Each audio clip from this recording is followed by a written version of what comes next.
నమస్తే, welcome to Andhraprabha. నేను తేజస్వి. ప్రముఖ పుణ్యక్షేత్రం తిరుమలలో ఎండలు మండిపోతున్నాయి. తిరుమలలో 36 నుండి 38 డిగ్రీల వరకు ఉష్ణోగ్రతలు నమోదవుతున్నాయి. ఎండల తీవ్రత అధికంగా ఉండడంతో భక్తులు తీవ్ర ఇబ్బందులు పడుతున్నారు. దీంతో భక్తుల కోసం టీటీడీ అధికారులు ప్రత్యేక ఏర్పాట్లు చేశారు. భక్తుల కోసం చలువ పందిళ్లు వేశారు. మాడవీధుల్లో భక్తులకు కాలు కాలకుండా తెల్లని పెయింటింగ్ కార్పెట్లు వేశారు. కార్పెట్లు నిరంతరం తడిగా ఉండేలా ట్యాంకర్ల ద్వారా నీటిని చల్లుతున్నారు. గతంలో ఎన్నడూ లేని విధంగా ఈసారి ఎండలు మండిపోతున్నాయి. తిరుమలలో భానుడు నిప్పులు కక్కుతున్నాడు. ఎప్పుడూ లేని విధంగా ఈసారి ఉష్ణోగ్రతలు నమోదవుతున్నాయి.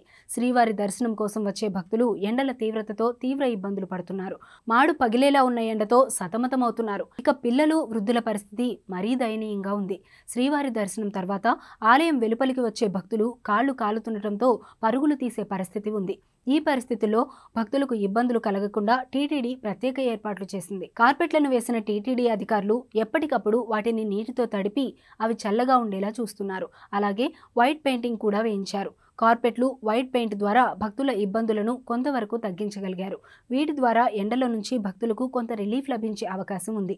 ఉదయం 10 గంటల నుంచి మొదలు ఎండల తీవ్రత తగ్గే వరకు మాడవీధుల్లో లారీ ట్యాంకర్ల ద్వారా నీటిని వెదజల్లుతున్నారు. అలాగే భక్తులకు ఇబ్బందులు లేకుండా చలువ పందిళ్లు ఏర్పాటు చేశారు.